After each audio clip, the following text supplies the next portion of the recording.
Hi, everyone. Welcome to the Music Medicine Machine Learn Up YouTube channel. We are very excited to have you join us today for a conversation with Steven Presley, who's a well-known DJer and podcaster in Texas. And we're super excited to talk with him today and focus on the music angle. So as you guys know, we focus on music, medicine, machine learning, and data in healthcare. But today I'm really excited to be starting from the music piece. So Steven, would love to hear more about your background in music. Absolutely, absolutely. And if at any point I start to feel like I'm not, it's not what I'm doing is not working as a person being interviewed, I might just duck behind this microphone and just in case I feel like I need to hide, I have a place to go. Okay. Yeah, well, I started, and thank you for having me. I'm glad to be here, and I'm so honored that you chose me to have me on this platform and this production. So yeah, I started my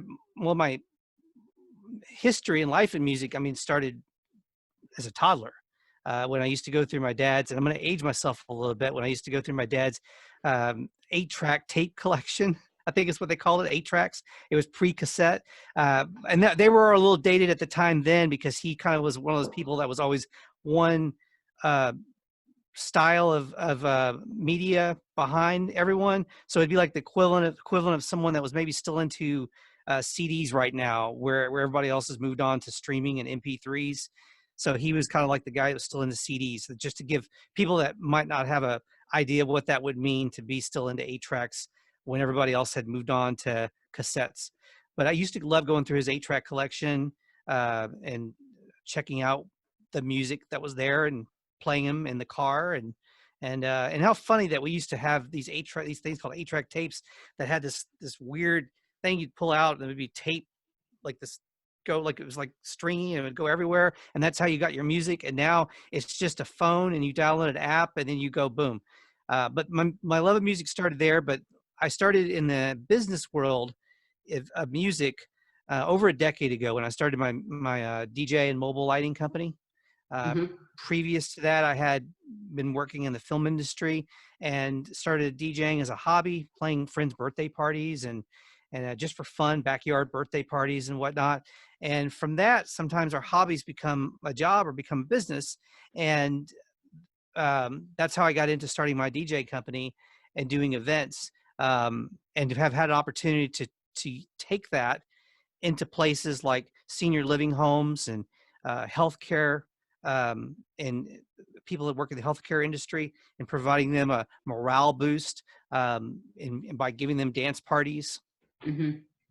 Yeah, I think that's So really cool that you did that. So, not all of our audience is DC based. You're down in Austin, right? yeah, I'm based in Austin, Texas. I have played events. I've traveled a little bit for music, for DJing. The farthest I've gone has been to Marfa, Texas, which anybody that knows Texas knows that's the farthest west side of Texas. It's in the middle of the desert. It's pretty far Yeah. from where I'm at. Uh-huh. And just so the I guess the viewers have a little bit more of a perspective on you. You're really tech savvy, and I know you're across multiple platforms. I'd love to just hear a little bit about your podcast before we go back into the music and the healthcare piece. Yeah, absolutely. I started doing the podcast about, it's unbelievable, but over 4 years ago. This was my wife's idea. Really, well, people have been telling me for a long time, you need to do a podcast. And I'd heard that from years back. And even before I knew what a podcast was, I was like, what's a podcast? Do I have to get in a pod to do one of these and then broadcast from a pod? I mean, what is that? It sounds interesting, but I mean, it sounds very interesting and weird. So yeah, about 4 years ago, finally my wife convinced me to do a podcast, and I'm so like a perfectionist about everything. Sometimes I probably should be more of a perfectionist, but the other times I'm maybe too much of a perfectionist. So I spent literally a year just trying to decide what my podcast was going to be about and what I was going to do for a concept and how I was going to execute it. And so there's people that say when you want to do something, you should just get out there and do it, even if you're not ready. I'm kind of like a little bit of both. I believe in doing a little bit of prep for it, but not like taking it too far. At some point, you just have to dive in and do it. And you know this because Hmm. you as well have done things like this yourself. And so anyway, yeah. So my podcast is called Thunderpop, and anybody that is interested in nerdy stuff, movies, TV, Star Wars, Star Trek, Marvel, DC, a little bit of video games and gaming, comic books, we dive into all that. I would say there's been some years where literally 80% of our podcast was about Star Wars. We try to spread it around a little bit, but yeah, we've not now made it not just about being a podcast, but it's about multimedia. So I'm doing video content. I'm producing, I've got social media platforms. I'm on Instagram, TikTok. Yeah, check us out. Most people nowadays are on Instagram, and that's where I do a lot of my video content. And you can find us at Thunderpop TV, and that links over to our podcast. And so, yeah, it's a lot of fun doing it. It was another thing I had to learn was how to operate a recording studio in your house to be able to produce a podcast.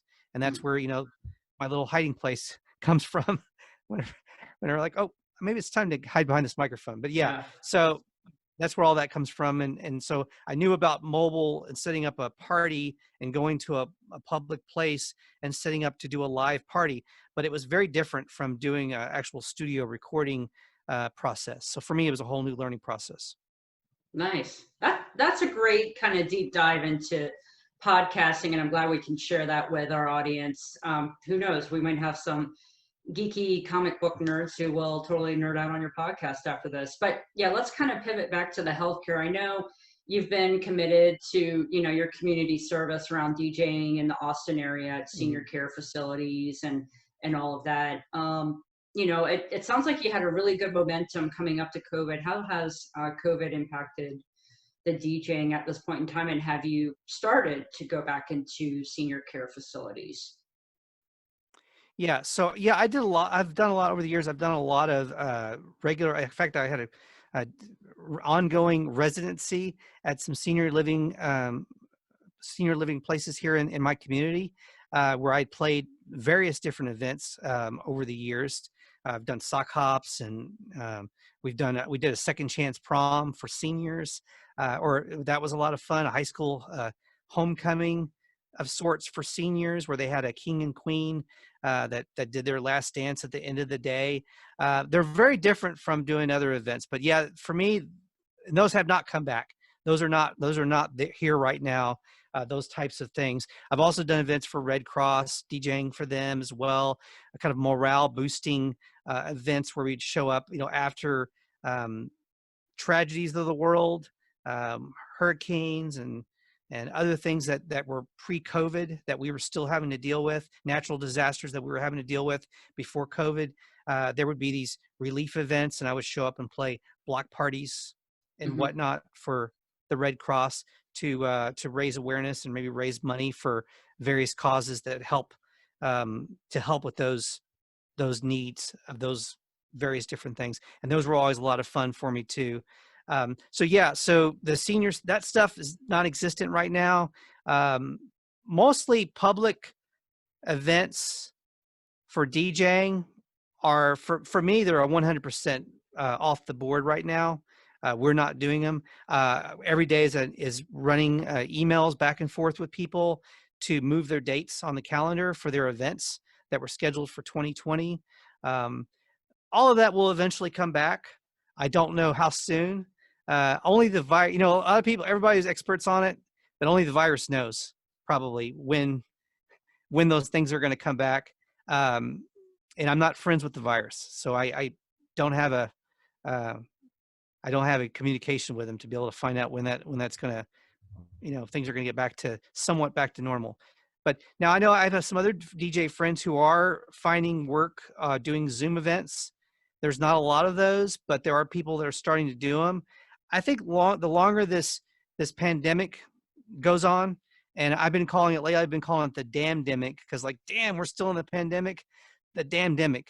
So the longer that stretches, the more I think people will get creative about finding ways to carry on their events And so there may be some more opportunities for DJing, Zoom type online events for people, because people need music. Music is a therapeutic, healing. They need laughter. They need music. They need movement.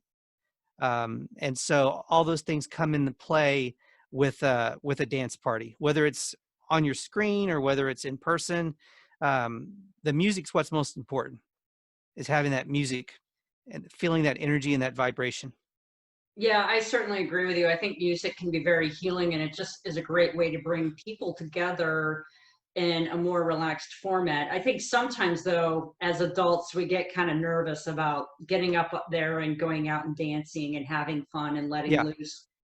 I mean, when you're at the senior care facilities and you're DJing, how is your audience responding to it, and how are they invigorated by it? Yeah, they're very different, and that's one of the things. Not every DJ's had an opportunity to play at a senior living facility. They're very different. We've done some different various types of events. One thing is the time of when they start and the time of when they end are one of the things that's very different. They usually don't start at 8 o'clock in the evening and end at midnight. They start probably more like around 3 o'clock in the afternoon, and they're over by 6, and then it lights out by 7. So it's in that regard, it's different. That's the biggest thing. Also, the volume is much lower when you're playing a senior living facility. It's not going to be. I mean, I've played high school events where they want bigger, louder, and more bass as much as possible. They want the walls and floors to shake, and then it's a different end of the spectrum when you go play for senior living. They want they want it to be much quieter and be able to talk over it. So that's one of the things that was very different for me, is the time of the day and the volume level. I don't like getting my ears blasted off, so I'm okay with that. Yeah.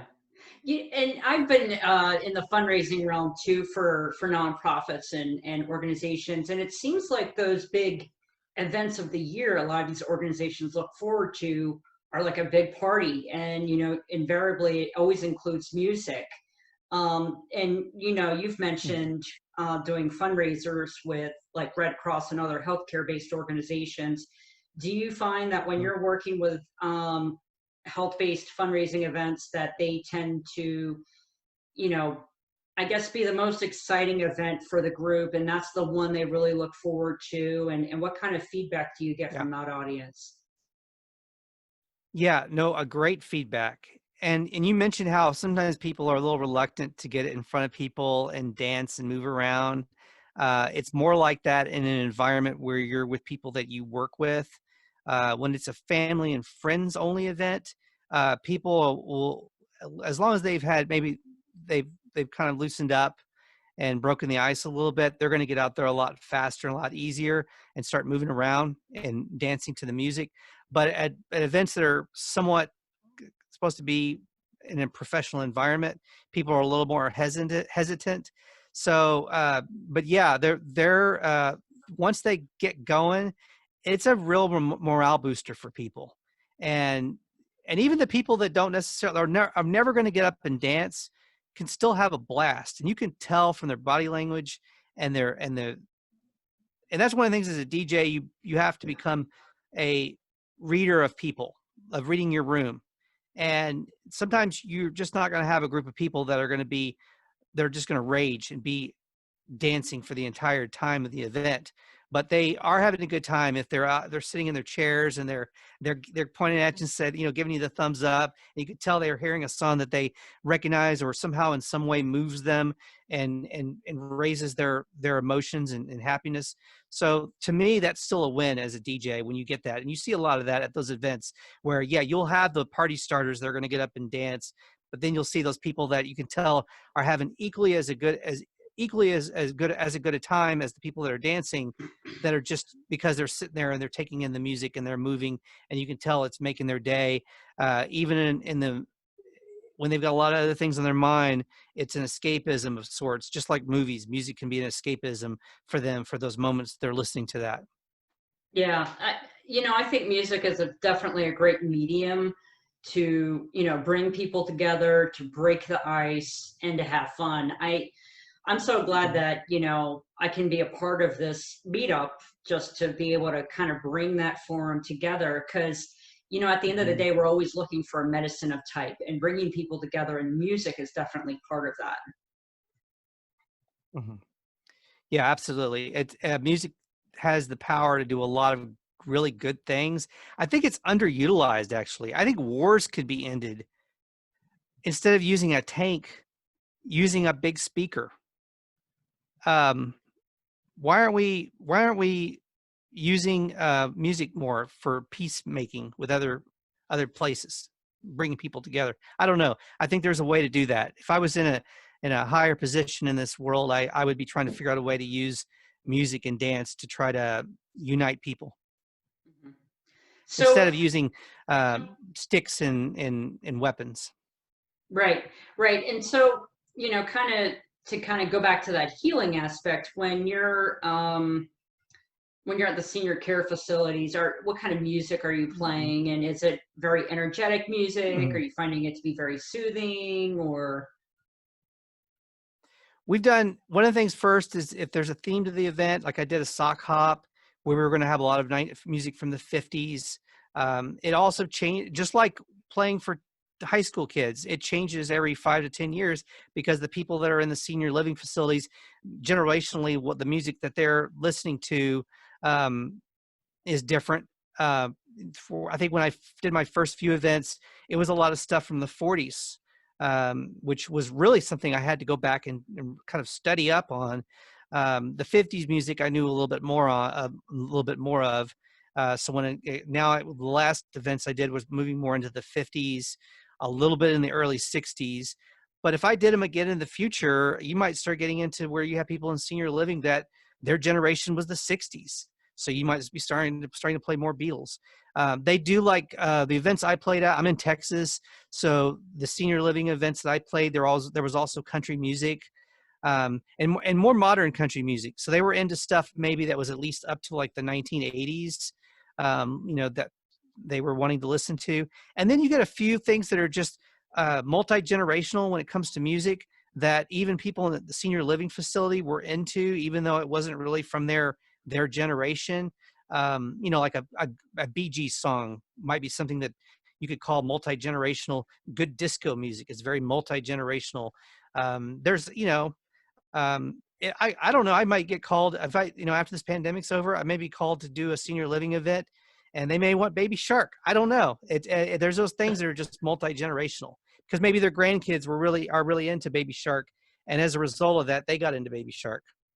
Yeah. Now, have you started putting stuff back on the calendar, and that's where the dates keep moving, or are you just waiting for them to reach back out when they're ready? I get communications every few weeks on things. I've had initially when this all started in March, um, dates started moving about a month later, but for later in the year. Um, well, actually, we had March events that moved right away.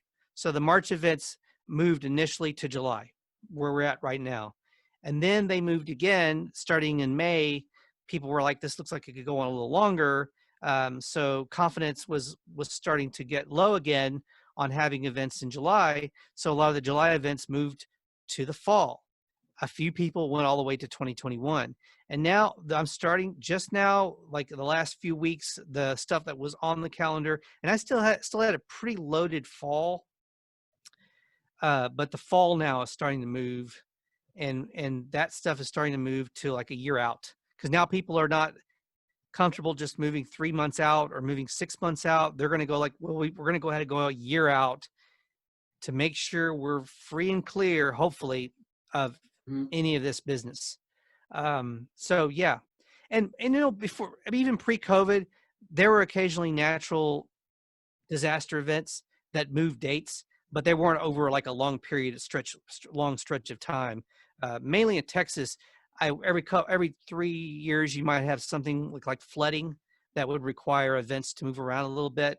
But this has been much different. This has been something that's stretched for a number of weeks and months. But yeah, I think we're not going to get much in 2020 at this point.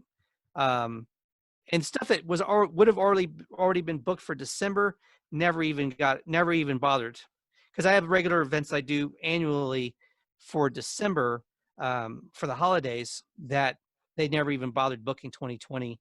They're like, right now we're not going to put any deposits down on anything. Yeah, I'm on a board of another healthcare organization, and we were just looking at that this week. And with things so unpredictable, you just can't make any commitment. And a lot of times when you do regularly held events, you pay for a cluster, and then you sign a contract. Yeah. And I think this pandemic can really change the type of commitments event places have set up for reoccurring events. And I know that's probably something you look at from a business standpoint. Yeah, absolutely. I mean, you look at something like we had our big event that we have in Austin every year, music event that we have in Austin every year, that's, globally known of, is South by Southwest. And it's a music and media event. So it crosses technology and film and music, all the fun stuff. But that event, it was right there at the early stage of this, and they canceled it. They waited till the last minute because this was all still very new and unfamiliar to people, but it did cancel. But there's already people talking about whether next year's event's going to happen, and that's not saying that we'll still be in the pandemic. Of course, we hope we're not still in the pandemic by this coming March. But when you're planning an event of that scale, you need to be yay or nay and know to be able to start booking people and booking venues and locking down the necessary contracts and zoning that you need for an event of that grand of a scale. You have to start a certain time in advance. And by the way, there's a huge layoff there that happened. That South by Southwest had their own building in our city. I mean, they had their own building, and a lot of many of those employees were laid off after this all happened.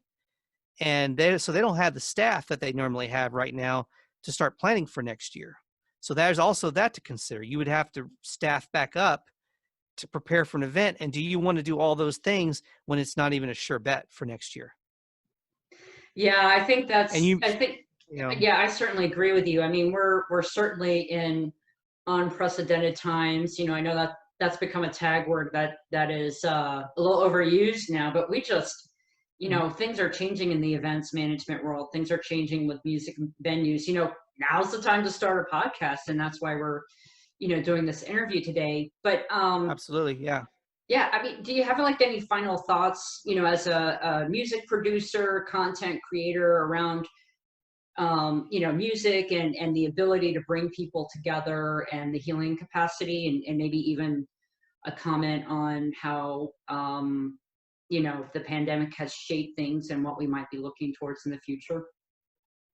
I think if we get some light at the end of the tunnel really quickly, like sooner than later, we'll evolve and we'll come up with micro events to have in the short term, in the near future. So once we get to that point where we do see some light at the end of the tunnel on this, and we can start to say, hey, 3 months out, we can start having events again, then you might start planning something that can be planned in more of a short-term window, like a micro event.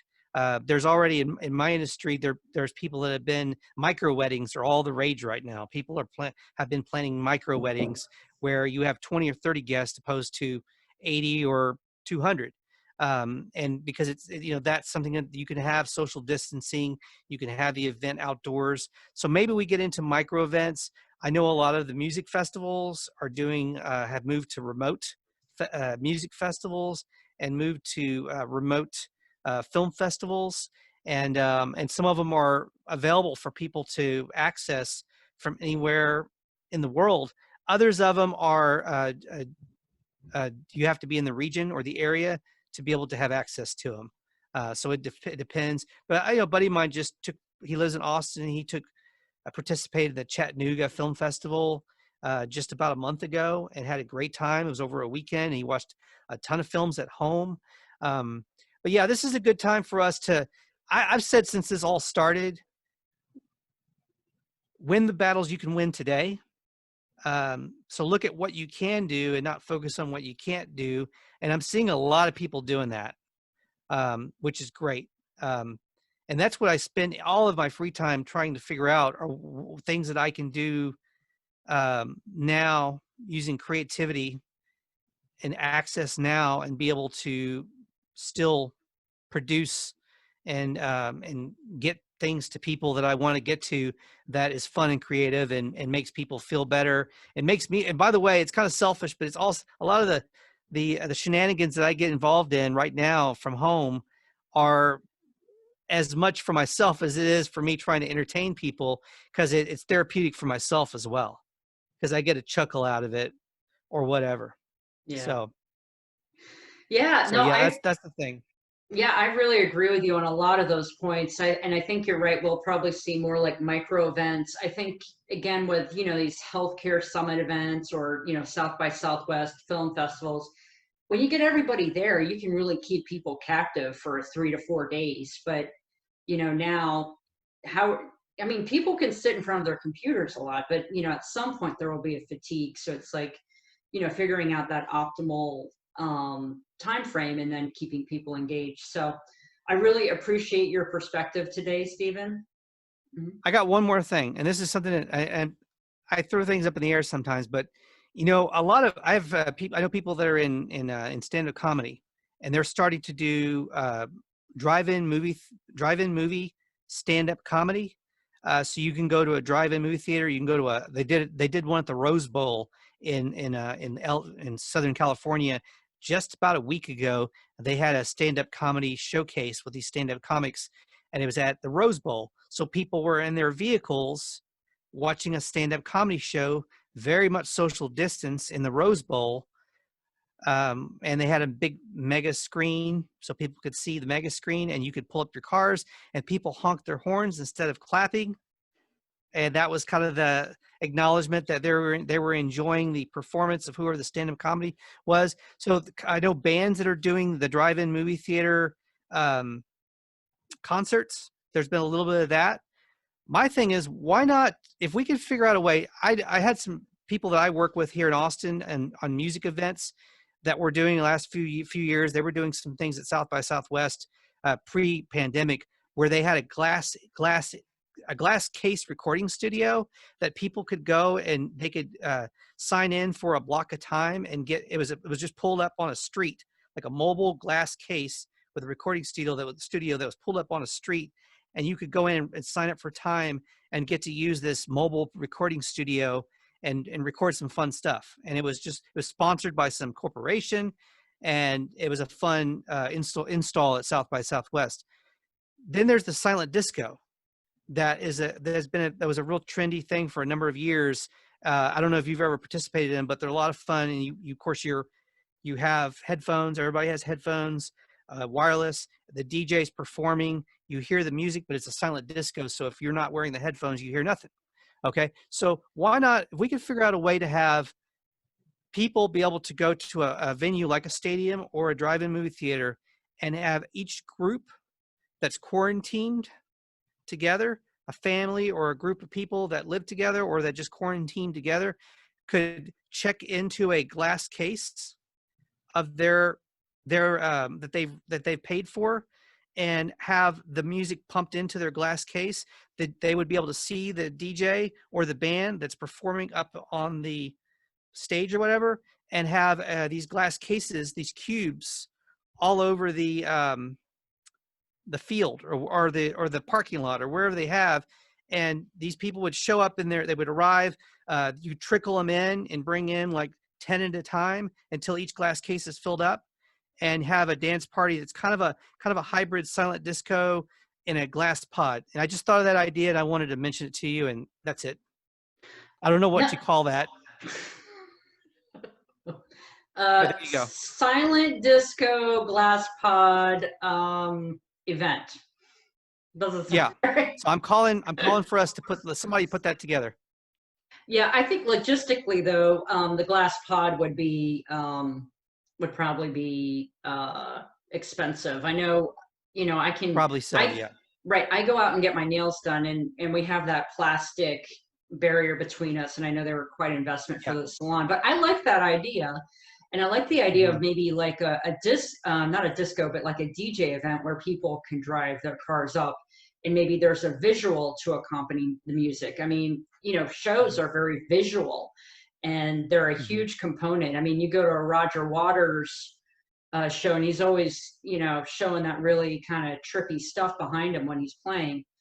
Yeah. Um, yeah. So, no, thanks again for your time and for showing us kind of like the different side of COVID and how it's impacting entertainment and music, and for kind of sharing with us your perspective on how music can bring people together and provide healing and stress relief. Oh, hey, thanks for having me, and it's my pleasure, and I'm glad y'all are doing what you're doing. It's great, and keep it up for sure. Yeah. All right. Well, thank you again. And it was great to have you.